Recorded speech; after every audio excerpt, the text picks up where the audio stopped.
सुजानपुर गांव में रहने वाली गरिमा की शादी को 4 साल हो गए थे। इन 4 सालों में बहुत कुछ बदला। अगर कुछ नहीं बदला तो वो था गरिमा का नसीब। पैदा होने के साथ ही वो के लिए एक बोझ के सिवाय कुछ नहीं थी। स्कूल जाने की इच्छा उसके मन में ही दब कर रह गई। घर के कामकाज और खेतीबाड़ी सीख गई तो पिता ने उसकी शादी का फरमान सुना दिया। शादी के बाद घर गृहस्थी के कामकाज में वो उलझ कर रह गई।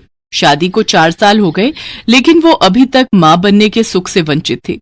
फिर एक रोज उसकी किस्मत में और एक हादसे में उसके पति की मौत हो गई। अब उसके पास एक ही सहारा था और वो थी माँ दुर्गा। गरिमा माँ दुर्गा की बहुत बड़ी भक्त थी। वो नित्य प्रतिदिन माँ दुर्गा की पूजा करती थी। गरिमा बेहद गरीब थी।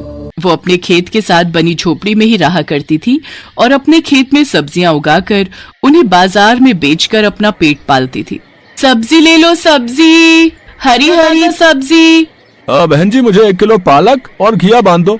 उसकी जो भी थोड़ी सी कमाई होती उससे गरिमा शाम को आकर दुर्गा माँ की तस्वीर के आगे प्रसाद चढ़ाती। फिर थोड़ा प्रसाद अपने आंगन में लगे बरगद के पेड़ के पास भी रख देती।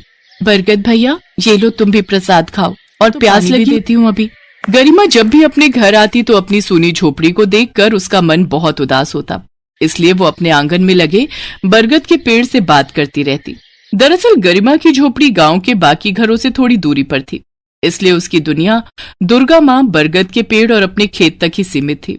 एक रोज जब वो अपने खेत को पानी दे रही थी, तभी उसकी नजर एक छोटे से गोभी के पत्ते पर गई। अरे, ये पत्ता गोभी का नन्हा पौधा मेरे खेत में कहाँ से आया? मैंने तो इसके बीज खेत में डाले ही नहीं। खैर कोई नहीं, अब ये मेरे खेत में आ ही गया है तो मैं इसे निकालूंगी नहीं। गरिमा जब भी उस पत्ता गोभी के पौधे को देखती तो सालों से उसके अंदर दबी माँ की ममता बाहर आ जाती। उसे उस नन्हे से पौधे पर बड़ा ही प्यार। छोटा सा पौधा मानो उसे अपने बच्चे जैसा लगता। वो उस पौधे को फुलकारी नाम से पुकारती है। अब वो बरगद के साथ साथ फुलकारी को भी प्रसाद देती। साथ ही अपने लिए जो भी खाने को बनाती उसमें से थोड़ा सा पहले फुलकारी को भी देती। फुलकारी मेरी बच्ची, आज तुम इतनी बुझी बुझी क्यों लग रही हो? देखो तो प्यास के मारे कैसे चेहरा मुरझा गया है मेरी बच्ची का। रुक, मैं अभी तुझे पानी, और ये ले, आज खीर बनाई है, दुर्गा माँ को चढ़ाने के बाद तेरे लिए भी लाई हूँ। अगले दिन गरिमा देखती है वो खीर वहाँ से गायब है और उसकी थोड़ी सी जूठन उस पौधे पर लगी होती है। ये देख वो बहुत खुश होती है। ऐसे ही कुछ दिन बाद, ओहो, कितनी चटाके की धूप है आज तो। मेरी बच्ची को तेज धूप लगती होगी ना। इतना कहकर गरिमा अपनी साड़ी है और उस पौधे पर उड़ा देती है। गरिमा अब अपने मन की हर बात फुलकारी से करती। वो घंटों उसके पास बैठी रहती और ढेरों बात करती। उधर से गुजरने वाले लोग जब भी उसे ऐसे पौधों से बातें करते देखते तो उसका खूब मजाक पागल कहते। देखो तो इस गरिमा को, अरे कैसे पागलों की तरह हर समय इस पत्ता गोभी के पौधे पर ही चिपकी रहती है भैया। अरे सुना है वो तो इसे अपनी बेटी मानती है, जिसका नाम इसने फुलकारी रखा है। अच्छा, फिर तो इसकी फुलकारी को ठीक करना ही पड़ेगा इससे। अगले दिन वो आदमी उस पौधे पर एक दवाई छिड़क देता है, जिससे वो पौधा काफी मुरझा जाता है। गरिमा हरिया को ऐसा करते देख लेती है और वो चिल्लाते हुए वहाँ आती है। ए हरिया, ये तूने मेरी फुलकारी को क्या किया रे? हरिया वहाँ से गरिमा रोते हुए गांव के मुखिया के पास पहुँचती है और उन्हें सारी बात बताती है। गरिमा, अकेले रह रहकर तू सचमुच बावली हो गई है। भला एक पौधा कैसे तेरा बच्चा हो सकता है? मेरा समय बर्बाद मत कर और जा यहाँ से। नहीं, मैं कह रही हूँ, वो पत्ता गोभी नहीं बल्कि उसके रूप में दुर्गा माँ का आशीर्वाद है मुझ पर, जिसे उन्होंने मेरी बच्ची बनाकर भेजा है। ऐसा है तो फिर मैं तुझे शुक्रवार तक का वक्त देता हूँ। तू अपनी उस बच्ची को बोल कि वो सबके सामने आए और बात भी करे, तभी हम मानेंगे कि वो। और अगर तू ऐसा नहीं कर पाई तो हम उस पौधे को उखाड़ फेंकेंगे। साथ ही दिमागी तौर पर बीमार होने के कारण तुझे मेंटल हॉस्पिटल भी भेज देंगे, समझी? गरिमा रोते हुए घर आती है और उस पौधे के सामने सारी बात बताती है। फुलकारी, अपनी माँ की बेटी बनकर आना ही होगा और सबके सामने अपनी माँ से बात करनी ही होगी। अब गरिमा उस दिन से लगातार माँ दुर्गा की तस्वीर के सामने भूखी प्यासी हाथ जोड़े बैठी रहती है। फिर शुक्रवार का दिन भी आ जाता है और मुखिया हरिया समेत गांव के सभी लोग वहाँ इकट्ठे हो जाते हैं। गरिमा, बोल अपनी बच्ची को कि हम सबके सामने आए और बात। फुलकारी, मेरी बच्ची, अपनी माँ की बात मान और आ जा इन सबके सामने और सच साबित कर दे अपनी माँ को।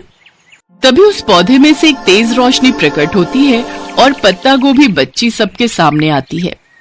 माँ, तुम परेशान मत हो, दुर्गा माँ ने ही मुझे तुम्हारे लिए भेजा है। अब तुम्हारी ये बेटी हमेशा हमेशा के लिए तुम्हारे साथ रहेगी। पत्ता गोभी शक्ल की उस बच्ची को देख गांव के सभी लोग हैरान रह जाते हैं और गरिमा उसको सीने से लगा लेती है।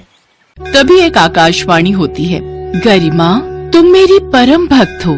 तुम्हारी ममता में बहुत ताकत है गरिमा, जो तुमने एक पौधे में भी जान डाल दी।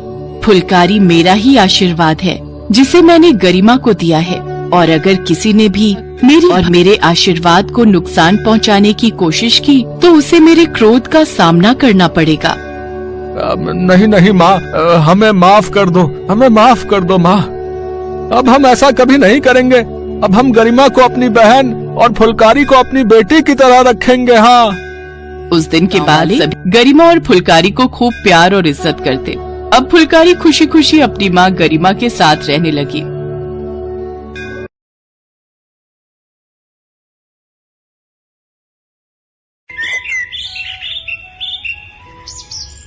अरे बेटा जागेश, क्या कर रहे हो? बाबा, मैं युद्ध लड़ रहा हूँ। युद्ध? पर किसके साथ?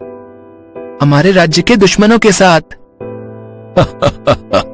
अच्छा, और बिना तीर तलवारों और बिना सैनिकों हो रहा है? नहीं पिताजी, ये आलू मेरी सेना है और प्याज दुश्मन की सेना है। पर तुम्हारी सेना तो काफी कम है। हाँ पिताजी, लेकिन आप देखो ना, मेरा एक एक सैनिक 2 के बराबर है। मेरा वीर बेटा, चलो अब मैं जा रहा हूँ, शाम को आता हूँ।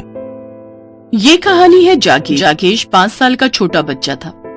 उसका परिवार राजा संग्राम सिंह के राज्य में रहता था। जागेश के पिता सब्जियों की खेती करते थे।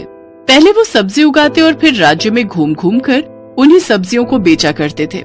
इसीलिए जागेश के घर में सब्जी की कमी नहीं होती थी। आलू प्याज तो हमेशा भरे ही रहते थे और यही आलू प्याज जागेश के दोस्त थे। फिर उसी शाम। जागेश, कहाँ हो बेटा? बाबा प्रणाम। प्रणाम। ये देखो, मैं तुम्हारा आया हूँ। लो, अब से ये होंगे तुम्हारे सैनिक। अरे वाह, बहुत बहुत शुक्रिया बाबा। जागेश ने उन सैनिकों को लिया और खेलने चला गया। काफी देर तक वो उन गुड्डों के साथ खेलता, पर उसे कुछ खास मजा नहीं आया और फिर उसने वापस अपने आलू और प्याज के साथ ही खेलना शुरू कर दिया। ये देखकर जागेश के पिता भी समझ गए कि जागेश को सब्जियों से कितना लगाव है। ऐसे ही कई साल बीत गए। पर एक दिन जब जागेश के अलावा घर पर कोई नहीं था, जागेश ने खेल एक आलू को जोर से दीवार पर दे मारा। तभी उसे एक आवाज आई। है, ये कौन बोला? अरे यार, थोड़ा आराम से खेल भाई। है आलू, क्या ये तुम बोले? मतलब तुम मुझे सुन सकते हो? हाँ, अब इतनी जोर से बोलोगे तो बहरा भी सुन लेगा ना। पर तुम बोल कैसे रहे हो? अपने मुंह से बोल रहा हूँ, और कैसे? अरे यार, लेकिन तुम तो आलू हो ना। आलू हो चाहे लौकी, हम सब बोल सकते हैं, बस सुनने वाला होना चाहिए। है, प्याज तुम भी? इस तरह एक एक करके घर में पड़ी सारी सब्जियां बोलने लगी। वहाँ शोर मच गया। कद्दू, खीरा, लौकी, हर कोई जागेश को पुकार रहा था और जागेश ये सब देखकर हैरान था। बस असली कहानी यहीं से शुरू होती है। जागेश में गजब की शक्ति आ गई थी। वो सब्जियों से बात तभी जागेश के मन में एक ख्याल आया और उसने फौरन एक छोटा आलू अपने हाथ में लेकर उससे कहा, ओए आलू, तुम अभी एक हो, पर क्या तुम 2 बन सकते हो? अगले ही पल जैसे ही जागेश ने अपनी मुट्ठी खोली तो उसमें एक जैसे दिखने वाले 2 आलू थे। क्या बात है, मेरा भाई आ गया, जुड़वा भाई। फिर जागेश ने एक प्याज से कहा, क्या तुम मेरी जितनी बड़ी हो सकती हो? बस इतनी सी बात, ये लो। इतना कहते ही प्याज का आकार बढ़ने लगा और वो जागेश से भी बड़ी हो गई।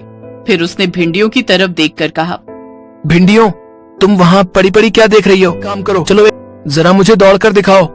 जागेश का इतना कहना था कि सारी भिंडियां झोपड़ी में इधर उधर भागने लगी। अब तो जागेश की खुशी का ठिकाना ही नहीं था। हालांकि इस जादू के बारे में उसने किसी को नहीं बताया और इसी तरह कई साल बीत गए। जागेश अब बड़ा हो, उसके पिताजी का देहांत हो चुका था और उनकी जगह अब जागेश पूरे राज्य में घूम घूम कर सब्जियां बेचता था। एक शाम जब जागेश थका हुआ अपनी चारपाई पर लेटा था, तभी एक आलू आकर उसके पेट पर बैठ गया। क्या यार, सुस्त कहीं का, चलना खेलते हैं। नहीं भाई, मैं बहुत थक गया हूँ। अब तू भी सो जा, सुबह जल्दी चलना है, साप्ताहिक बाजार है तो देर नहीं होनी चाहिए। अगले दिन जल्दी उठकर जागेश बाजार में पहुंच गया। उस दिन लोग भर भर कर सब्जियां ले रहे थे। जागेश की भी अच्छी कमाई हुई, लेकिन तभी उसने दो सैनिकों को आपस में सुना। अरे जितना सब्जी अनाज लेना है ले लो, युद्ध शुरू होने वाला है, पता नहीं बाद में क्या मिले और क्या ना मिले। हाँ भाई, सही कह रहे हो। उन सैनिकों की बात सुनकर जागेश समझ गया राज्य खतरे में है, और हुआ भी वही। दुश्मन राज्य ने अंग्रेजों के साथ मिलकर राजा संग्राम सिंह के राज्य पर हमला कर दिया। लेकिन दिक्कत ये थी कि अंग्रेज अपने साथ बंदूकें और तोपें लेकर आए थे, जबकि संग्राम सिंह के सैनिकों के पास सिर्फ भाले और तलवार। देखते ही देखते दुश्मन सेना संग्राम सिंह की सेना पर भारी पड़ने लगी।